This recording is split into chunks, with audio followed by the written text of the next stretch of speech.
Hello, everybody, and welcome to a brand new episode of The Slumber Party. We're back from a little hiatus, from a little break. Yes. Kat was on her honeymoon. I was. Yes.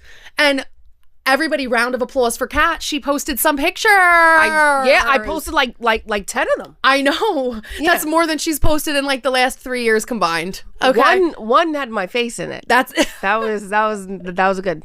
If you follow Kat, we've had this discussion where I'm like, Kat, you live such an amazing, incredible, very detailed life. And she'll post a picture and it's like her left thumb. And she's like, I'm away. Do not disturb. I'm like, nobody's disturbing your thumb, babe. But you looked stunning. Tell everyone where you went. So we went to Saint-Tropez, we went to Nice, we went to Monaco, which is technically not really France, but kind of is. It's a whole thing. And we did the whole, like South of France thing, and The whole South of France thing. You know what people say that about? Like the Outer Banks. They're like, we did the Outer Banks thing.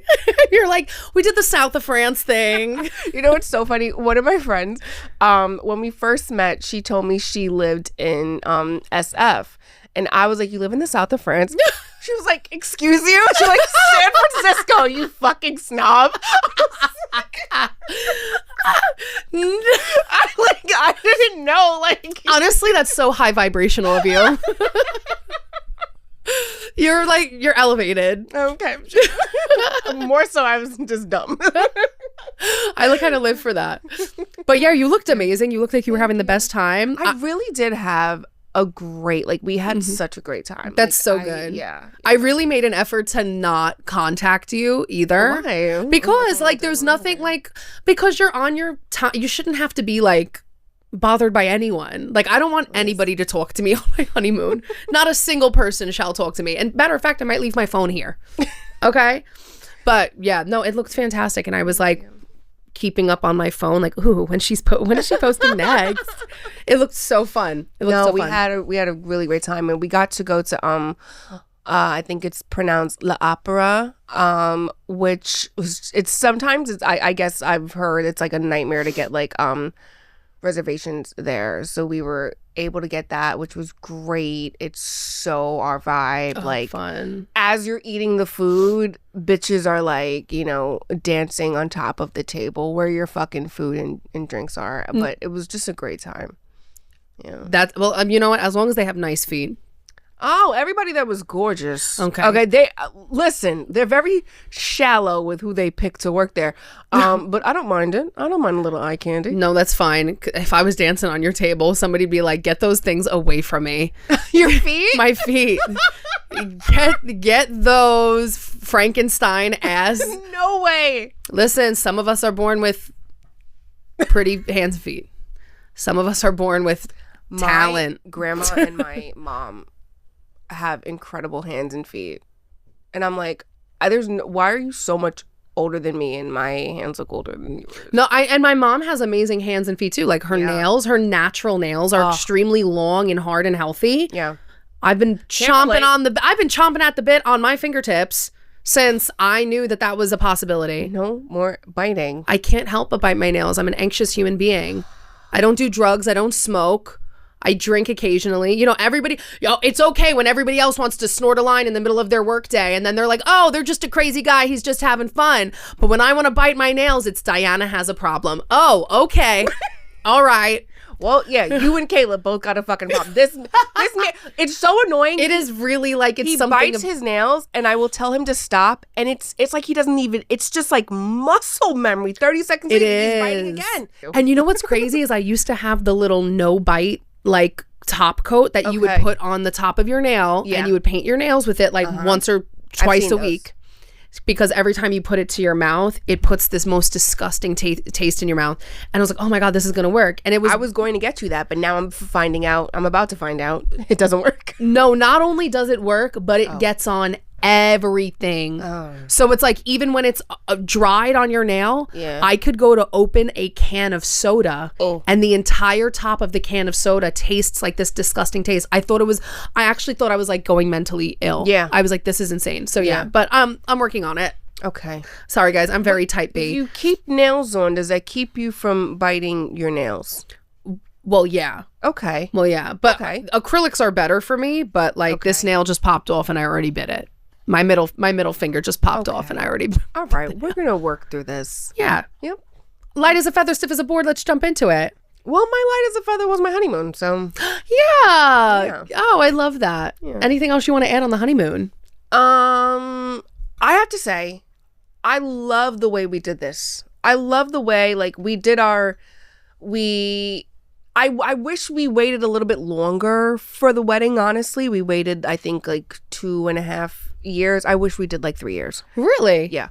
But I love that we, you know, got engaged, waited a while, did a civil wedding, waited a while. So we got to actually like experience being married for some time before actually having the wedding. And then I love that we did the honeymoon basically a year later. Yeah. Because I feel like you go on your honeymoon right after and it's just, there's so, like, you're overwhelmed. Also, I still have PTSD from my wedding morning, so I would not have enjoyed my honeymoon at all. Oh, I hear what you're saying. I just would not have enjoyed it. But in general, I think there's just so much of a high happening. I feel like you want to make it last and linger. You don't get to come down, and so I feel like we had some time to kind of come down from the wedding high, and then it came back up for the honeymoon. Oh, that's and so great. We're like still on that, you know, honeymoon high. That's so nice. So yeah, I kind of like that. Like we took like time in between each one. That's so true. Yeah. I think that's kind of what that's something I'm keeping in mind. You don't have to wait a whole year. No. Yeah. Because I think that's a great point that you make, though, because that's also something that I'm trying to do throughout the wedding process, is to make sure that like I'm staying in the moment to elongate this feeling. Because like I've said this before, sometimes people make like everything sound so dreary. And like I remember one time somebody I know who, like, to be honest, I'm not the biggest fan of. They got married. I saw them the day after. I wasn't invited to their wedding because they're only friends of friends of friends of family.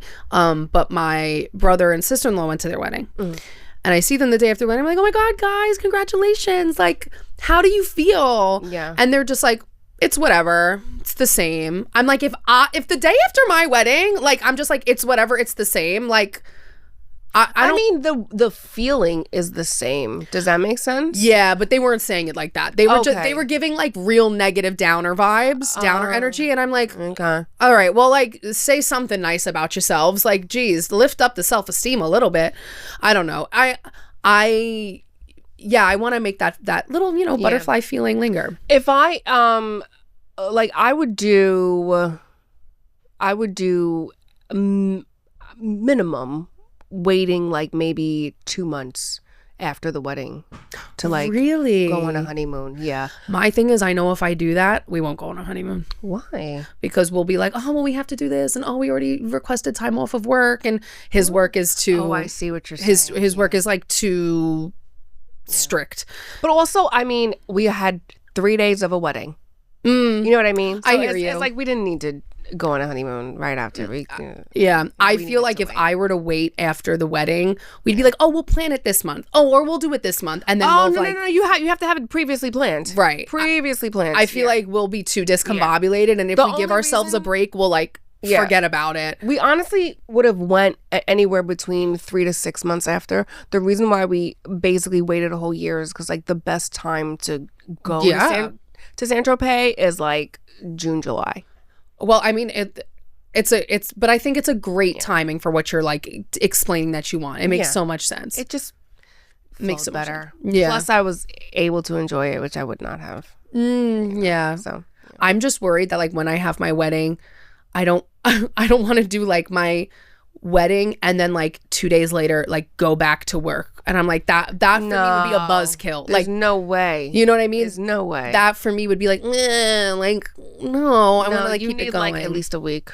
Yeah. You need at least a week, yeah. I think we're gonna do like the 3 days after, or the 2 days after the wedding. Like, but we're gonna go for a long time. I'm hoping That's we can good. go for Well, almost a month. honeymoon is supposed to last for a whole moon cycle. It's supposed to be Yeah. 4 weeks. Yeah, my Yeah. parents went for 29 days. So or they 27 so they days. did it right. Yeah, and They they did were it in right. Hawaii. I'm like, that's crazy. Oh, They did all the islands and nice. shit. I'm like, oh my god. Very nice. Okay, you're stiff as a board. No, you do your light as a feather. My light is a feather. Okay, I guess, I'll start with one that's not wedding related, just to spice it up a little bit. Okay. My light is a feather is it turns out that I don't hate myself Okay. and that I don't think that I'm a loser, sack of shit that won't amount to anything. Okay. I don't think I'm ugly. These are all great things. I'm sorry that you felt that way before. Right. Because what had happened was I thought all these things, but really my period just needed to come. So it was That a makes real sense. weight lifted off my shoulders Yes, that makes when the sense. Red River flowed downstream. And I realized, like, oh my God, wait, I don't think these things about myself. That's actually not real. Yeah. Like the weight that literally was lifted off of my body, I was like, oh my God, wait a minute. I'm not suicidal. That's crazy. I want to stay here. Flo coming to visit. I was like, oh my God, I want to stay on this earth. I think I actually contribute. It was really good. It got scary there for a second. I was like, oh no. I understand. I think everyone hates me. Yeah. And then I was like, oh my God.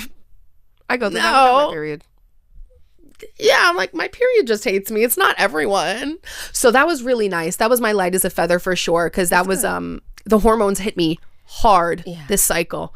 Real hard. Woo! Real hard. Ever since I took my IUD out, cause I just like want to feel my own cycle with my body. Yeah. My periods are super short, which is great. But that PMS, that hormones roller coaster is like king to ka. And by the way, when our periods come, the reason why we're so overly dramatic is because we get a shot of testosterone. Testosterone. Yeah. Yeah. That's so funny. So basically when we're being violent and psychotic, we're actually acting like a man. We're actually acting more like you mother truckers. Yeah. But it's fine. Everything's fine. My other light as a feather is yesterday, Kat and I found my wedding dress. We did. We found my wedding dress. It was Kat, myself, and my mother. And shockingly enough, I mean, shout out to Studio Lavana, who is a designer that asked me to go try on their gowns, asked me to go to this bridal shop in New Jersey. I did not end up going with a Studio Lavana gown, but if you are a plus-sized curvy girl and you want like a super structured bodice and corset, they are known for their one-of-a-kind made corsets in the dresses. And honestly, like the dress was unbelievable. The dress of theirs that I tried on, like I felt like, oh my God, I feel snatched right now. It looked great. But it just wasn't my style. Like just the style of the dress or the way the dress looked it was a little too like whimsical for me.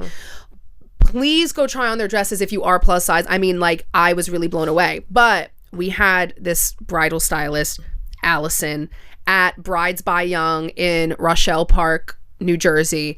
Holy, mother of God. Wonderful. This woman was a boss, and first dress I tried on ended up being the one we went with. Yeah. After we tried on, mind you, hit after hit after hit. She was going 4 for 4. Listen, she knew what she was doing. She was going literally every dress I tried on. I was like, oh my God, this could be it. Oh my God, this could be it. Oh my God, I was like, whoa.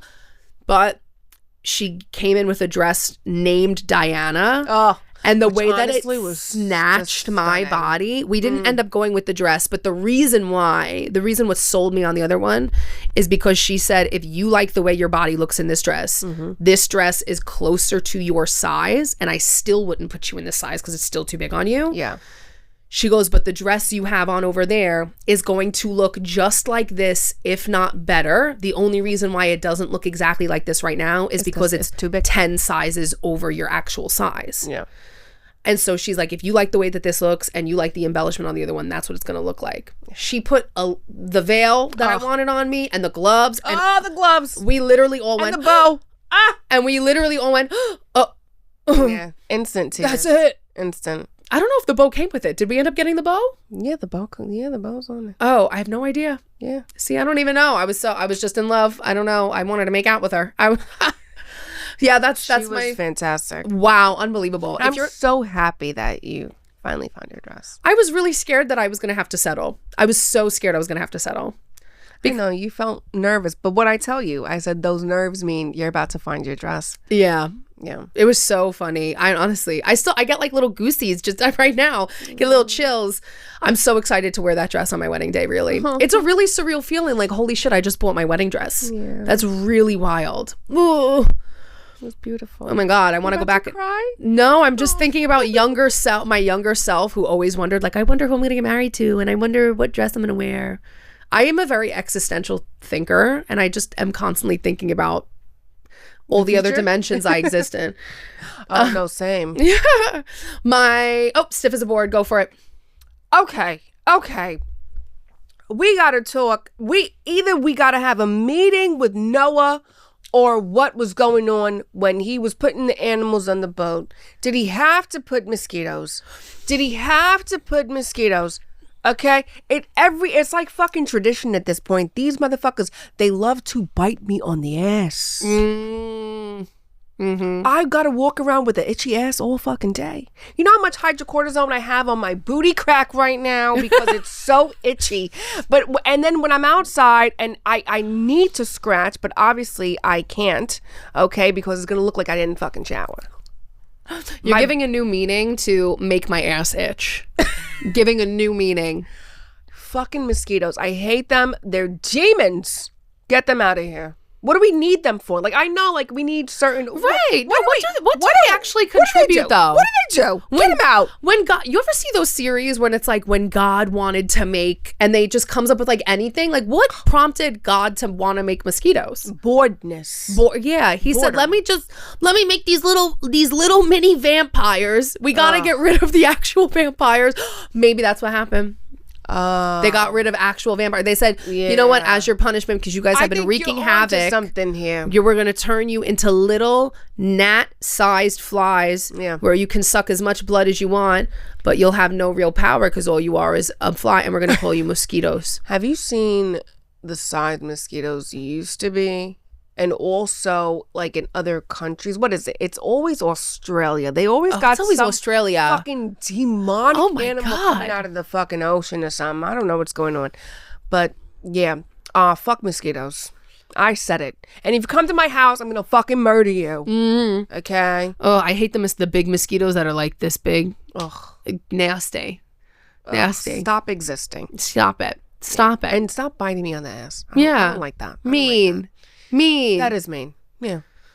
My stiff as a board. Oh, wait. Let me get this wording right because I wrote a rant. Okay. Oh, there it is. Oh. Hold on. My phone just came out of my ass. Give me a second. I wrote a rant. My stiff as a board. Stop gaslighting us into thinking industrial minimalist designs are chic when they are just a loophole for you to cut back on costs. Factual. Let me tell you something. I decided to take a risk and go to Dos Toros on the Upper East Side because I was like, you know what, I'm hungry and you know what, I have things to do, but let me just get a bite to eat. I go to Dos Toros. I'm sick. I'm sick of these. Why does it have to look like I'm in the triangle shirtwaist fire before the fire? Why does it have to? I'm looking at the seats. They don't have a cushion. It is a metal frame with leather belts on it. That's ugly. And they're like, this is like you're. What are you trying to look like right now? Like we're in a dungeon that you turn into some sort of like burrito shop. I don't understand. Not to mention. Okay, Dos Toros gave me literally something this big for $20. I was shocked. I said, I should have just went to Chipotle. I was insane.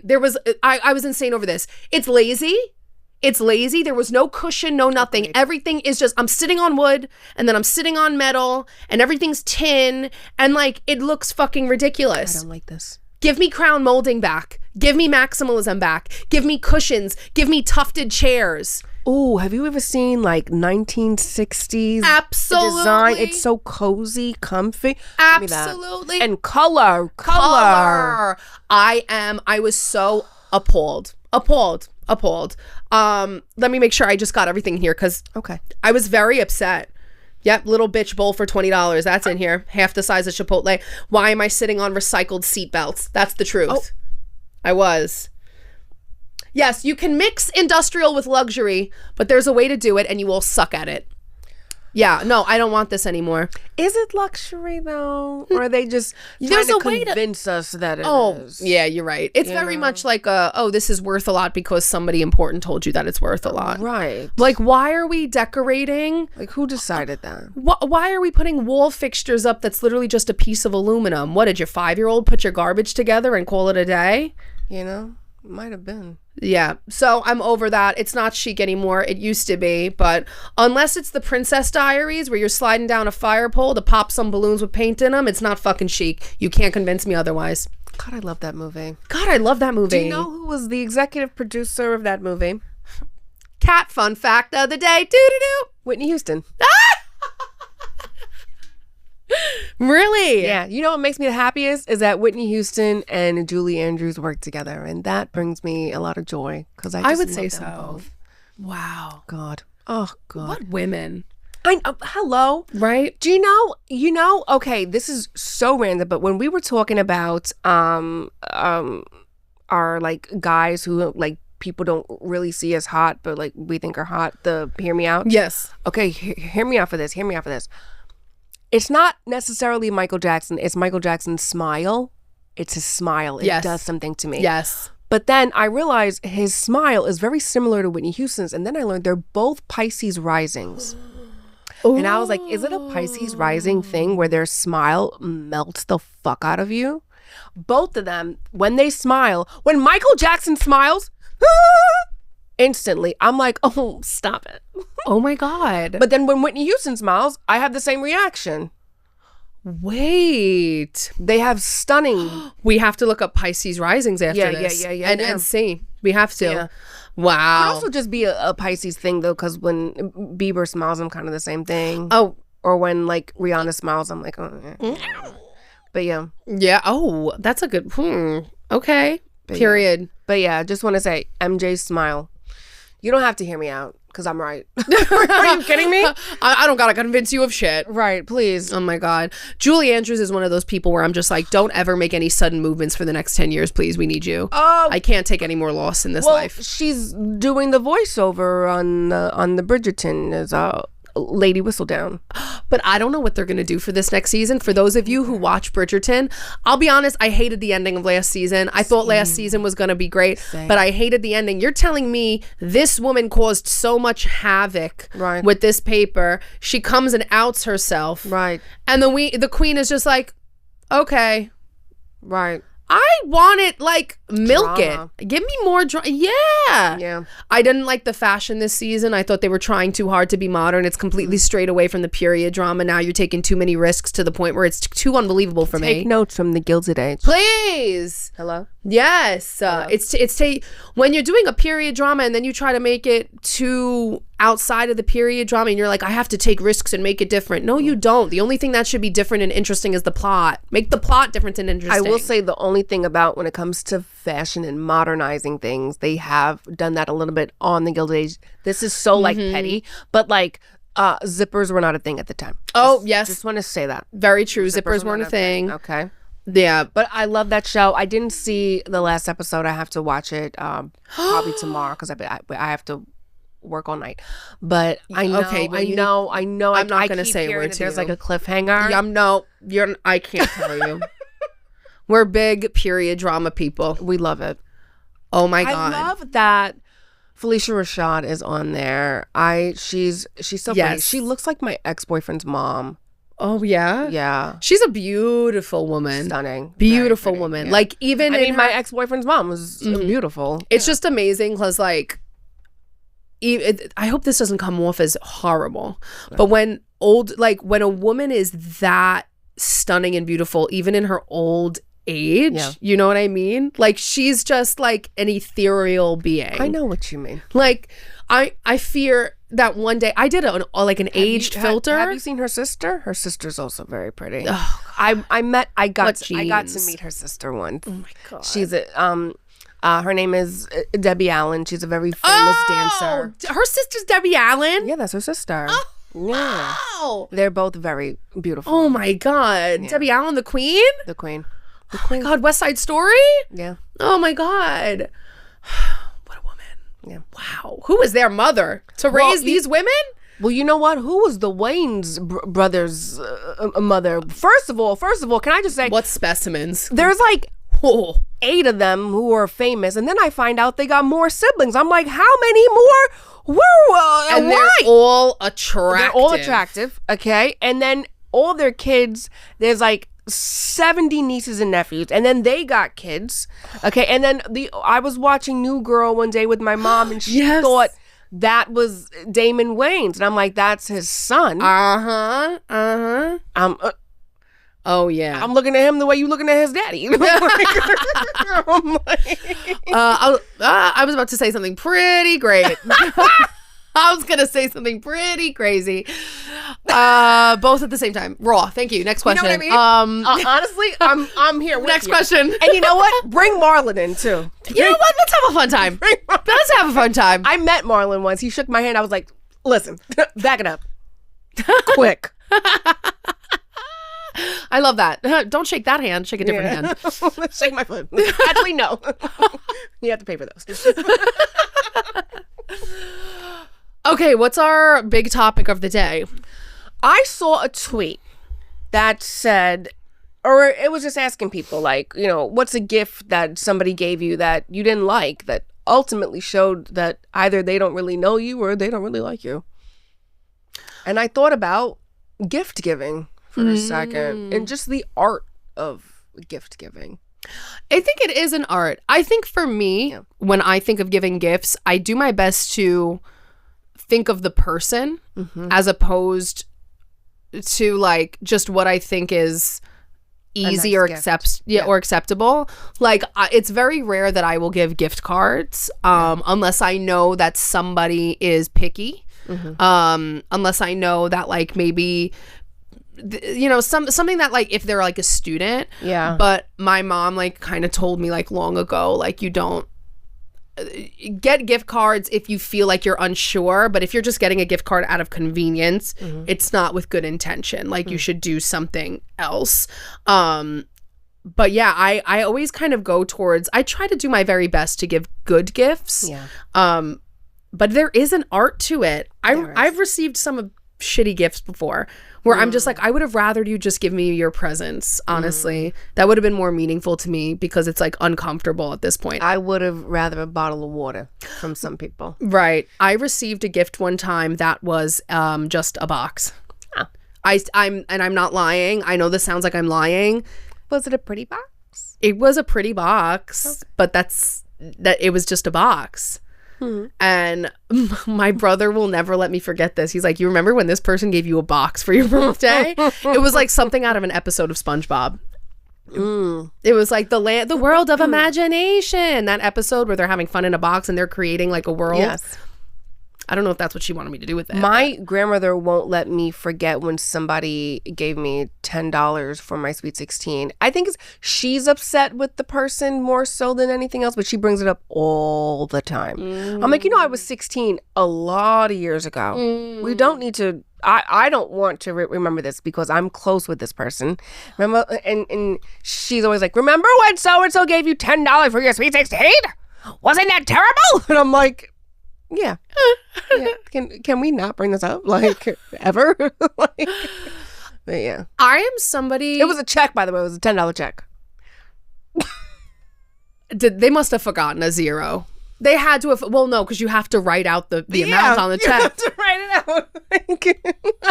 Ooh, that's pretty bad. Okay, that's really bad. A gift card would have been best in that situation. A gift card would have been best. Damn. Yeah, my mom always told me gifts shouldn't be things that like the person would ever really buy for themselves or a replacement thing. Do you know what I mean? Like if you know someone uses Windex to wash or to clean their like, you know, windows and mirrors and stuff, maybe don't buy them Windex as a replacement or I know you use this. It's just not. Yeah. That's not a nice gift. Right. You want to give them something new. Something new, something they really wouldn't expect to use. Expect something that, and it doesn't have to be expensive. Whenever, I wanted to give someone something thoughtful, but I didn't want to spend a shit ton, my mom would take me to Things Remembered. Yes. And we would get something, like a pen with their name on it, because everybody's favorite word is their name, and so, we would do something like that. I try to put a little bit of thought behind it, before I just give someone a gift. I don't think a lot of people put thought into me, but I often tell people a gift card. I'm like, give me a gift card to Sephora or Amazon. Right. 'Cause I spend a lot of money at Sephora. That's what I'm saying with gift cards, where I'm like, if somebody's going to use it. Yeah. As opposed to like, oh, okay, let me just pop into CVS real quick and just like get them like a Visa gift card for like $50 or whatever, just because I don't feel like looking for it. Yeah. I feel like that's the difference. I think I've gotten you a gift card before. No, you gave me a very thoughtful like box gift thing. It was a whole thing. You did a whole thing. Oh, well, that gift, yes. This came in it too. Yes, I did. Exactly. I got her a little arrangement. Yeah. It was very But thoughtful. I think for 1 year for your birthday, didn't I get you a gift card to Victoria's Secret? You did! Or I got you something else. You gotta put a lot of money on a gift card for Victoria's Secret. You did. I was like, hello? What is this? Yeah, I think and then maybe it was inside. I don't remember, but that was at the beginning of our friendship. Yeah, but it was still very thoughtful. Where I figured, I was like, you know what? I think I've seen her. It was still very thoughtful. Yeah, little things like that. You know what I mean? Because here's the thing: it's one thing to just, like you said, you go to CVS and you give someone a Visa gift card. That's not what you gave me. No, you gave me a Victoria's. It's from a specific store. And it came in the Victoria's Secret bag with the pink paper and everything. It was and it was a beautiful card. I still have it. You know what I mean? It was that, which is different than yeah. Here's some Windex that I've seen you use before. Also, can we also talk about cards in general?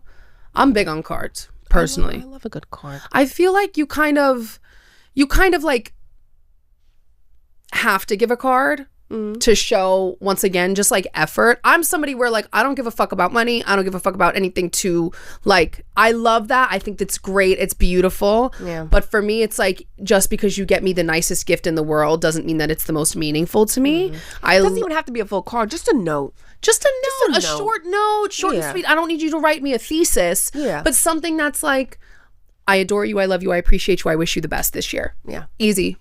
Quick, simple, extra points if you put a paw print if you have a dog. You know what I mean? My mom always does that. My mom always puts a little paw print for Taz. Yes, us too. She used to have a stamp, but it like ran out of ink, so now she just like draws the paw. Yeah. I love how you kind of did like the Disney Channel. Like, you're watching the Disney Channel. This has been from our family plus Bowser. Oh my God. Like, I've been watching the Disney Channel my whole life. I won't say how old I am, but I used to watch, Mickey Mouse Club. So, but even if you got me a Mickey Mouse card or something, I think Mouse card. I just think little things like that are super meaningful. I don't care if you spend a lot of money on me. I care if you make, a thoughtful, conscious effort. I don't even care if I don't care if the gift is from a thrift store. Yeah. If you see something and you're like, that reminds me of Diana, that means more to me, because that means that you're thinking of me in a nice light. Yeah. Now, there is a conversation online pertaining to gifts. Okay. And weddings. Okay. As somebody, two people, one who has had a wedding, one who's planning a wedding. Yeah. My view on this is nuanced. Okay. So I'm going to jump in and start. Okay. I am someone who I understand not everybody's got it like that. Mm-hmm. So I know I don't expect anything from anybody, because at the end of the day, of course, a wedding is also not, or at least this is how it is in New York, or this is how I was raised. Everybody can have their own opinion, but this is how I was raised. Mm-hmm. Somebody's wedding, the idea is to pay for your plate. Now that's not, I've always heard this. You pay for your plate in whatever you think it would cost per person, right? Or whatever you can do close to that amount. That's not to say you're paying for your spot or you're paying to be there. The idea to pay for your plate is to get the couple a head start on their future. You're investing in their future. You're helping them, whether it's buy a house or just start their lives together if they want to invest in whatever. That's how I've always been taught, is you have a wedding with each other. And honestly, that goes back generations, because having a wedding it previously was like a business discussion, which is pretty sick. But it was a business discussion.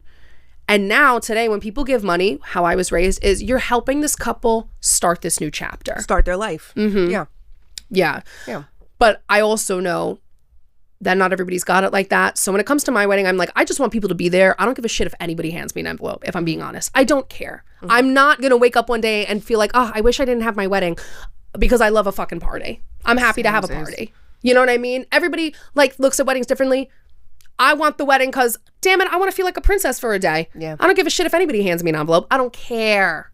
I don't care. However, if you do give an envelope, I think you should make the effort to pay for your plate.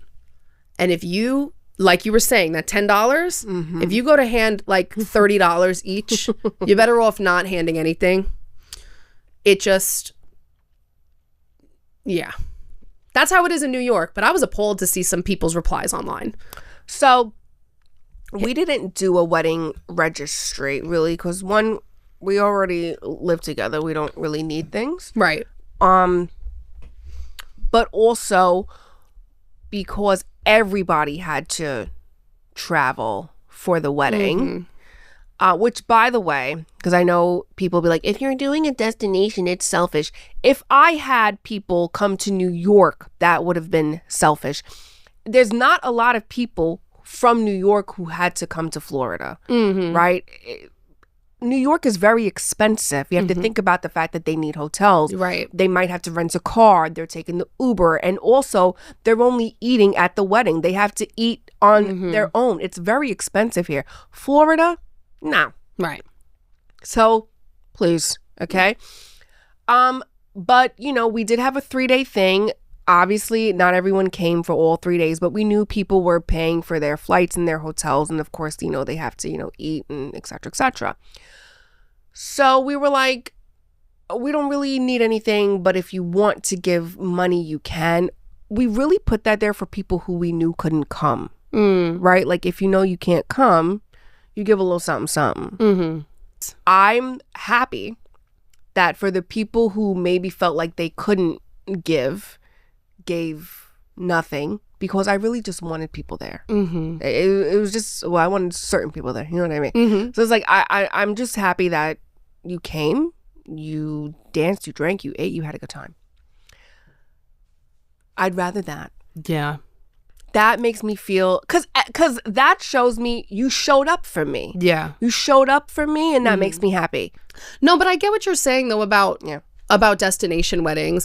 I also think, like, if you're going someplace like Greece or like overseas, like we went to Florida. If you're going like overseas and like you're expecting gifts, I'm like, I mean, unless your family got it like that. There's some people where, you know, their family's very wealthy, they're very wealthy, and maybe that's just the thing that they do.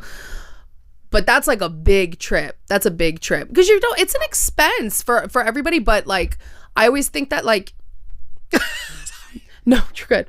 I think that the intention is really, like, what matters. The intention. Yeah. Yeah. Because at the end of the day, we knew, first of all, no one knew how much their plate was or could even begin to assume how much their plate was. You know what I mean? I think the average wedding is going to be somewhere between $125 to $250 per plate. Okay, well, we had it at Disney. But overall, I was not expecting anything and didn't really care. But I would have cared if it was like, here's this lucky dollar. Right. But you know what? Here's a $2 bill. Actually, I was going to say, I really would have bought a $2 bill if you framed it. Yeah. The one thing that I don't like, though, is that when I see brides and grooms talk about it in a way where, like, that's what they're expecting. Oh, I've seen that. Because I've met some brides and grooms who are like, oh my God, this person, like, they were viciously upset that people didn't give them money. And I'm like, okay. They're like, my wedding is in Dubai. It's going to cost this person who's a teacher their entire fucking yearly salary to come to my wedding. I'm also pissed that I didn't get $1,000 as a gift. When I was planning it and my grandma couldn't conceptualize the fact that I'm not inviting the entire family, she goes, don't you want gifts? I'm like, that's really what that like an older generation thinks about. I'm like, I want people who actually fucking like me to celebrate me. Right. No, first of all, we have everything we need. We're very blessed. And if we need other things, Grandma, I also know what's in your bank account. So I'm putting post-its on everything on this house. Oh my God. So you know what's mine. Every time I try to like take things of hers, she's like, I have 3 other grandchildren. I'm like, yeah, but you gave me trauma. Right. So I will take these and then they can pick from me. Honestly. Love them down. But they did not do the therapy I had to do from her. Maybe other things in their life. They got lucky. I don't know. But they got lucky that they weren't. And that was very strategic, you know. I remember I had a conversation with my uncle's wife about her having to deal with my grandma. And she goes, well, if you've noticed, we've never lived too close to New York. I'm like, and that was smart. Yeah. And that was smart. And you know what? I like your strategy there. I'm like, that was a good idea. Because my grandma would have been up in your shit. She would have just popped up. That's why her nickname is Endora. If you've ever seen the show Bewitched, she was like the mother-in-law. She was a witch, so she wasn't like knocking at the door. She would just like snap her fingers and pop up. And it would be like random times of the day. She'd just pop up and the husband would be like, hello? And she's like, what? My daughter lives here. Of course I'm gonna pop up. Oh like, my God. Are you okay? That's my grandma. Oh God. I couldn't take that. I don't know if I could take that at once. That's one thing where I'm like, you know what? I'm not too upset that like my family has to come into the city if they want to see me, because it takes a second. And you know, his family's kind of spread out all over. Yeah. I'm somebody who like, I like my space, which I never thought that I would, because I do come from a big family and stuff, but I've seen how that can turn left pretty quick. Yeah. And the one thing that I don't think I could ever handle, whoever handles this, you are God's strongest soldier. If you have in-laws that live in your neighborhood that pop up whenever they want, that's too much for me.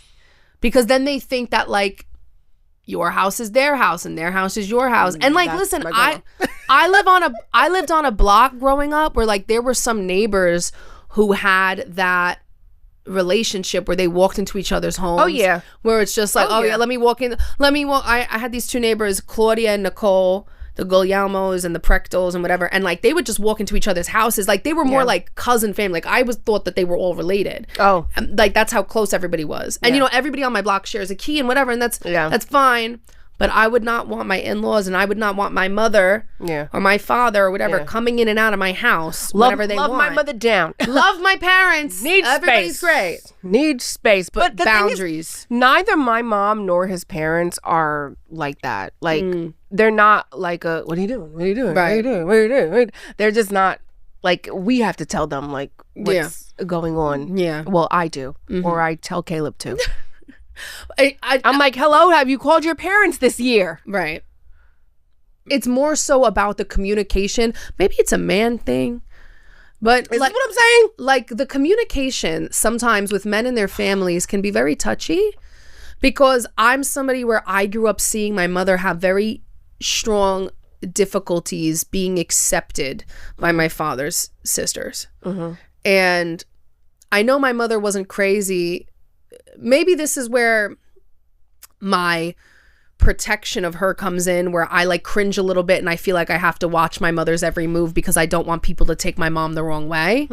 Because I've been told before where even Dano, my fiance, will be like, you know, sometimes the way that you overcorrect your mom, like you have to let it go. Like you overcorrect her in a sense where you're afraid somebody's not going to accept her. Yeah. And I'm like, yeah, I think maybe it stems from this like trauma of watching my dad's sisters like straight up degrade her in front of me and like condescend her in front of me. And, you know, I've heard through the grapevine, certain aunts have like told certain uncles that have told me, you know, they say like, yeah, I don't even really know Diana. Like I want to know Diana, but she doesn't you know, come around or whatever. And to that I say, why would I feel comfortable around you after I've watched you for years degrade my mother? I'm not close to my dad's side. You know why? My daddy's mom. Okay? My mom's got a brother. He's got 3 kids. Those 3 kids, they don't know this side of the family. You know why? They're daddy's mom. Yeah, both my grandmas are a fucking mess. Please pray for me. But like my mom made a comment once. She goes, I wish I was closer to like my brother's kids and da-da-da. And I'm like, the problem is grandma.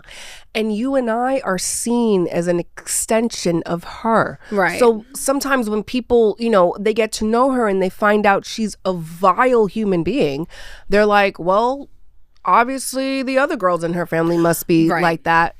But meanwhile, I've watched my mother go so hard to stand up for her sister-in-law behind her back. Wow. I kind of felt like I had kind of gone through this about a week and a half ago, turning into the in-law. Okay. Because, and I love my fiance's family down. So if they're listening to this, I love them down. But I think this is a great topic to talk about. He has been distant with his family because of his work, because of his job. And, you know, he's spread very thin. We're both spread increasingly thin. Yeah. It sounds like a conversation I had with Caleb literally like a week ago as well. And then when they turn around and they're like, where's Danny? Where's Dano? What's he doing? They start thinking, is it because Diana doesn't like us? Or is it because Diana doesn't want to be around us? We were all drinking one night. We were at a family event. Somebody had brought this up and they kind of worded it in a way that came off like they had an issue with me. They didn't mean it in that way. Okay. Dano popped off. Oh. Why would you say that about her? What has she done wrong? She came here without me. She da-da-da. I came in. Da-da-da. He goes, and I wasn't even going to come here tonight, but she told me to come here. I then sat down with that family member because Dano was heated. And they were like, you know, he is this person to my son, and we don't have any like father figures in our family because it's all women, but a lot of these women are raising men. You know what I mean? And like, we don't have any father figures, and he's really the only adult man that we have around the majority of the time, and we want him around more. And I said, listen, this has been a conversation with him and I. Right. I go, I don't want you to think that I'm not putting in effort. They're like, no, that's not what I'm saying. I go, yeah, but there has to be an ounce of this in order for my name to be brought up within this mixture. And I said to them, like, I said to Dano, sorry, like, you know, you do have to kind of put in more of an effort. Like, because they don't want to ask because they feel like they're bothering you. I told this to Caleb. And I said, you have to make the initiative. And he was like, I understand, but, you know, I'm spread so thin and I'm working. And I said to myself, everybody's looking at a proper male figure in a different way. Because some people look at a male figure as a man who's there all the time, a man who, you know, I think is there for the short term. And I think that's kind of what they want, which is fine because there's a lot of men that have left their lives. Yeah. Dano's thinking about it like everything that I do and everything that I work for is for my family. I'm working my ass off now so that I can invest in our family. Not only me and him and our kids, but like the whole all family. Of them. Yeah. So he's like, what's a better father? What's a better, you know, adult male figure? Both are correct. Both can be flawed. Yeah. And yeah, this was a huge conversation because it kind of looked, I got involved in it. My name was thrown around in it. And the main thing is they don't communicate. Do you know what I mean? Yeah. So, and then, you know, I spoke to him about like, you know, how often does like he talk to like his parents, like his siblings and stuff. And, you know, he's not from New York. So I was like, did this change when you moved to New York? Like, is it because like, you know, like you came here for college and blah, blah, blah. And he was like, yeah. I said, okay, but I'm telling you from the perspective of a woman with a family full of men. Right. That they're probably not seeing it as happened before. Right. They're seeing it as ever since she came into the life, you know? Ever since he started being with Kat. We don't see him anymore. We don't hear from him, da, da, da, da. Right. I'm like, from knowing you and from being around, your communications have always been piss fucking poor. Okay? Right. But now that we're here, I'm gonna need you to work on it. Right. I don't feel as though I've had strong representation in my life of men that like contribute fairly. And I feel like I've only ever seen The women. Yeah. Same. And like, you know, it just, I don't know. I look at the women in my life and I'm like, yo, they handle everything down. Yeah. All my aunts, like, when their men leave them and they leave them, and they were the provider, and they were the housewife. They did everything the man wanted. Yeah. And then he gets up and leaves and abandons his family. Who's stuck with dealing with the foreclosure notices and picking themselves up from nothing? Who's stuck, you know, taking care of the kids? I don't know. I guess for me, that's my big pet peeve, is like little things like that, those little details of writing the names on the cards, understand, you know, remembering people's names, period. Oh, he can't remember. Please. His like nieces and nephews' names. Yeah. He don't remember nobody's fucking name. Yeah. I don't know. It grinds my gears a little bit. I'm like, when, you know, I definitely struggle with that a little bit. I'm trying to correct it. Yeah. I definitely would love to see more male communicators in the field, men and women's fields. I would love to see that. I will say that Caleb has done a great job over the last, we've really worked on it maybe the last like 5 years, of being better at communicating. But he's gotten better at communicating with me. Right. I need him to cultivate and nourish his relationships with his parents, his siblings, and his friends. I do worry like that. I think that's kind of the premise of also what I'm saying, that I'm probably just saying in too many words, is men don't really nourish their relationships too often. That's why you die young. But you know what? Dano and his best friend Travis, they nourish that relationship. They have a beautiful friendship. I love that. It's very important to Dano. It's like to the point where he wanted us to move to Chicago. To be closer. Oh. And like, I love Travis and I love Elise, his wife. Like, just like the best people. We all get along great, just amazing human beings. Yeah. I'm not moving to Chicago for you. I love you, but I'm not doing that. It was like an argument between Dano and I, because Dano was like, I don't have my friends here. I don't have a single friend here. A lot of his friends that he has are like extensions of Travis. You know what I'm saying? So like, I don't know. I haven't really seen Dano hang out with anybody one-on-one other than one of his other friends, Craig. But that type of male friendship, I said to him the other night, I said, just go for a weekend. You don't have to make it a couple's trip with me. Right. If you gotta go, if you're just like, I just need to take the flight, take the flight to Chicago. Yeah. And I learned this from my mom, because my mom will always tell me, she's like, you need time alone, and you shouldn't be with your man 24/7. She'll tell my father, go down to the bar. Go down to Johnny's. Go to the bar. Go be by yourself. I don't want you in the house. Because if they're cooped up and like not being able to exert their energy or their emotions, they like get wild and weird. They're like little Energizer bunnies. That's how my mom like looks at men. She's like, he needs to exert some energy, and it's not going to be on me or in me. So figure it out. But yeah, I women nurture so many friendships. The way that we treat friendships is so like sacred. And the way that I look at my friendships, I think because I've had so many difficult ones growing up and I was bullied really bad. Like I look at our friendship as something really, really sacred. I look at my everybody in my bridesmaids, like we have a core string together. That's really important for men to have those friendships. You know, Caleb is from, and it makes them better lovers. Boston. Yeah. And so his best friend was in Boston, and he was not working on that relationship. And then, you know, he was like, oh, you know, like, we're distant now, and da-da-da. And I was like, I'm going to say something you don't want to fucking hear. It's your fucking fault. It's your fault. You moved out the city. He didn't move. Right? You moved. You've got to be going back home. You've got to be calling and texting and just being more involved. Caleb thinks like if they don't live next door to you, it's like they don't exist anymore. Yeah. And I'm like, no, it doesn't work like that. Yeah. I've moved a lot of time. Well, really all around New York, I've mostly moved. But I'm not close to any of my friends anymore. Yeah. It doesn't mean I'm not talking to them still and sharing what's happening and listening to what's happening. And I've got friends, and one of my closest friends lives in Dubai. So we're on 2 different fucking time zones.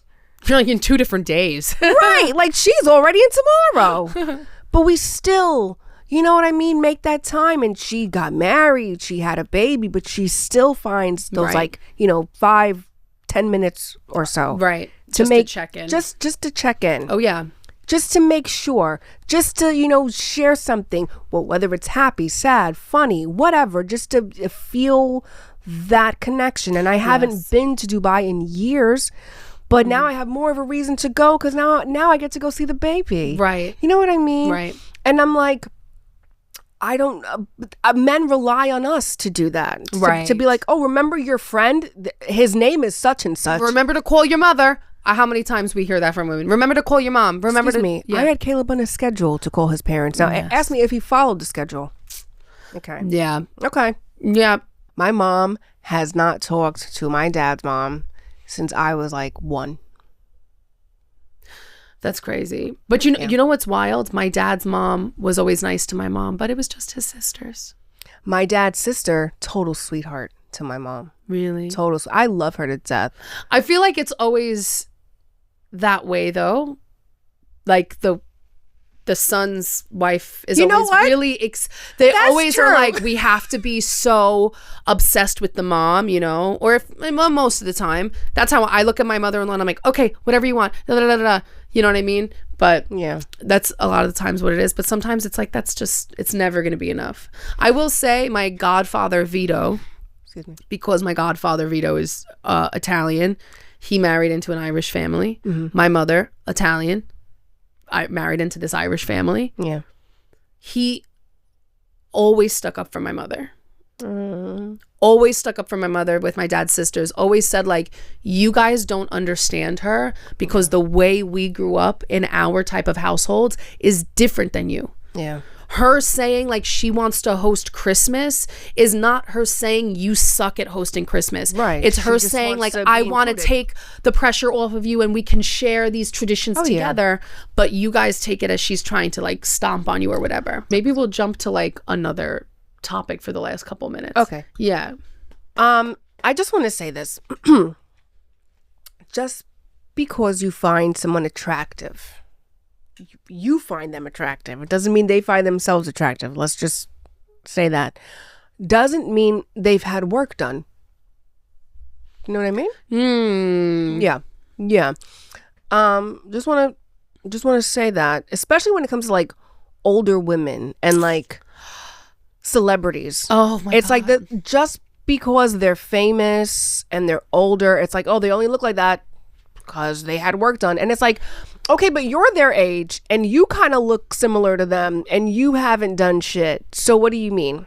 Right. You know what I mean? Like my mom is 62. She's never even had a fucking facial. Right. She looks great.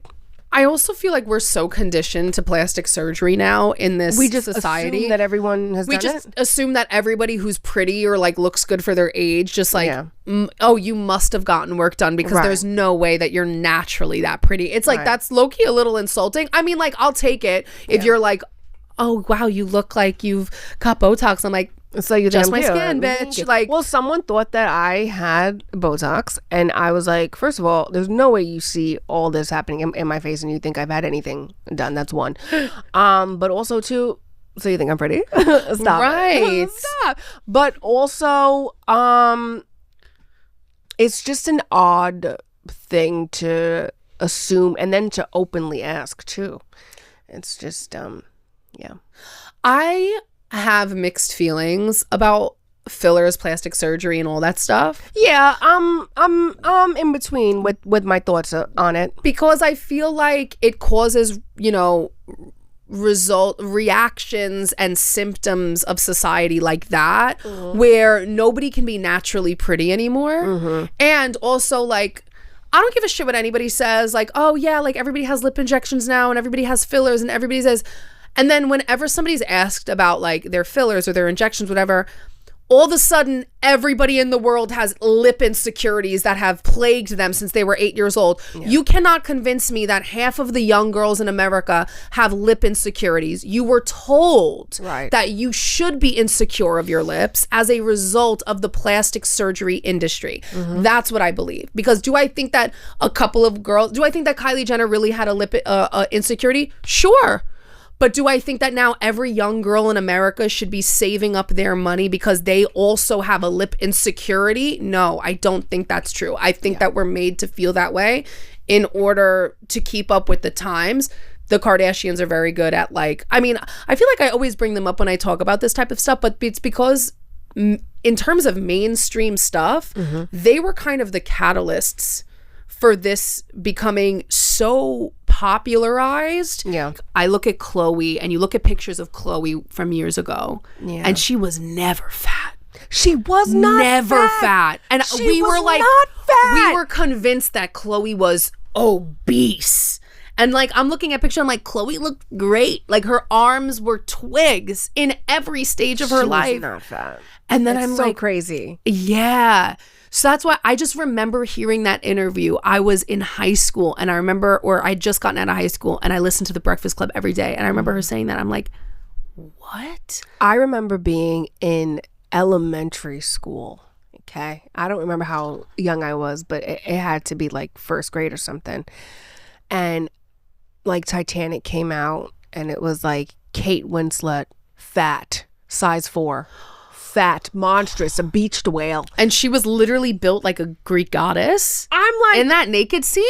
I remember by the time I got to high school, because, you know, I still had body dysmorphia and I was a 00. The second I hit 0, I was like, oh my God, I'm getting too big.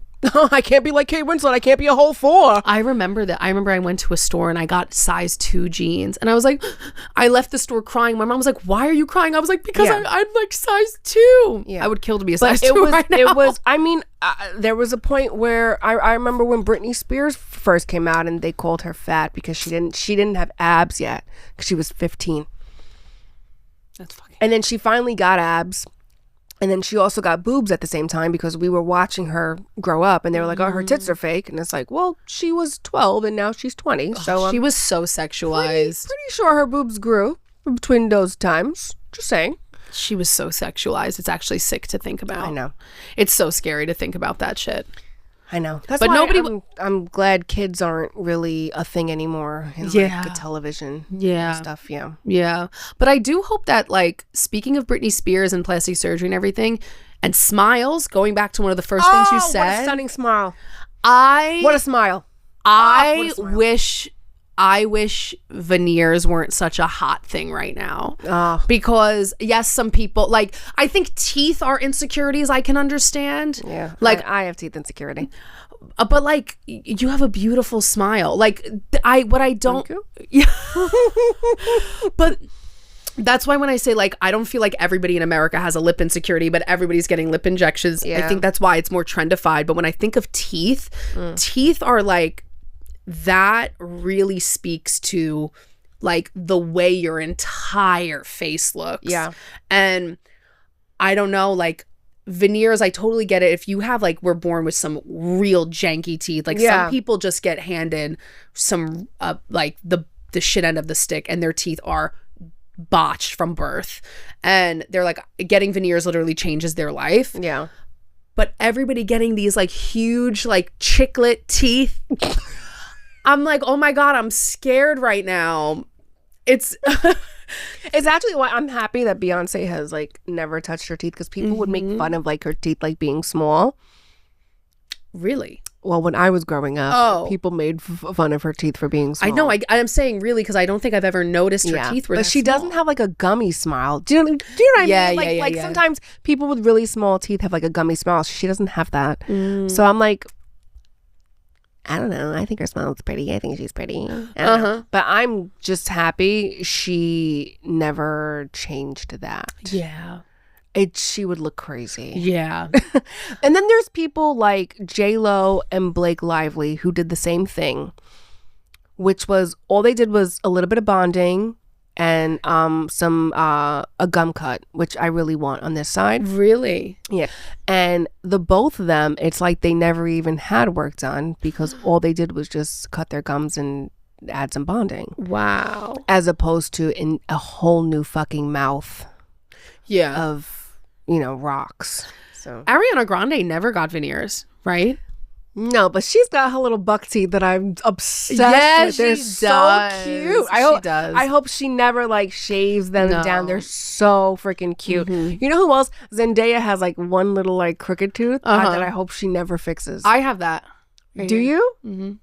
On this side. Hers is like on top of the tooth. Oh, yeah. No, mine is just a little slanty. Yeah, no, but I love it. No, I feel like it gives character. Yeah. I don't want to turn into a world where everybody looks exactly the same. And that's where we're going. It's just like everybody has the same face. Like nobody's unique in any way anymore. And I'm like, no, bring it back. How are we going to know who's who, guys? Yeah. We'll look the same. Well, everybody, any final thoughts?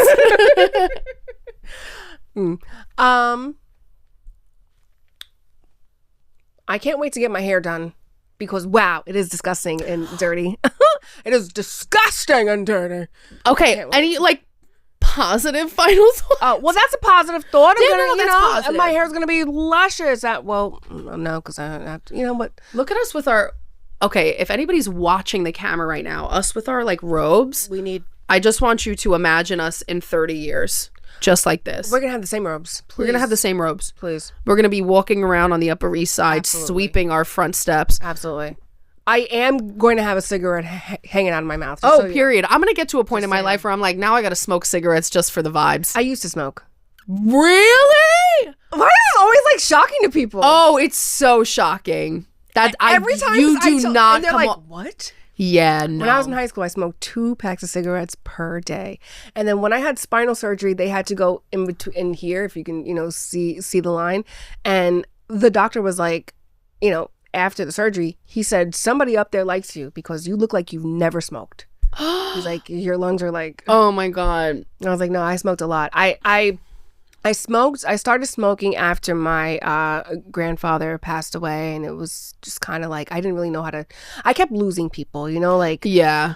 My best friend passed away, and then my uncle moved, and then my other friend moved, and then it was just like so much was going on, and then my grandfather died, and I started smoking, and then I ended up quitting because of my ex's mom, the same one that looks like Felicia Rashad.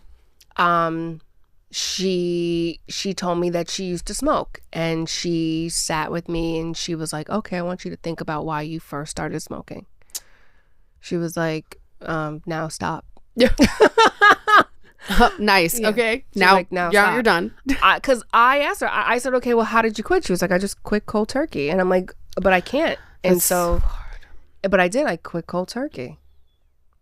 I wish Dana would quit cold turkey. He's one of those people that just needs to smoke something. Well, when I'm Whether old, it's weed when or I'm vape. old, I'm not gonna give a fuck, and I'm gonna be smoking. We'll be outside like this. There's these 2 old ladies. I have to send you a video because it's us. It's us when we're older. Oh, that's us. We'll be just like this. We'll have sunglasses on. Get off my porch, please. You see the guy down the street? They shut down our favorite place, Kat. They shut down our favorite place. This neighborhood's going down the tubes. All these freaking yuppies moving in this neighborhood. They're ruining it. I actually know that guy. I used to fuck his father. Oh, yeah. He's got a face like his father. You could tell that's his father. Yeah. I might be his mother. Who knows? That's gonna be us. Legit. And on that note, we hope you have an incredible week. Thank you guys so much for listening.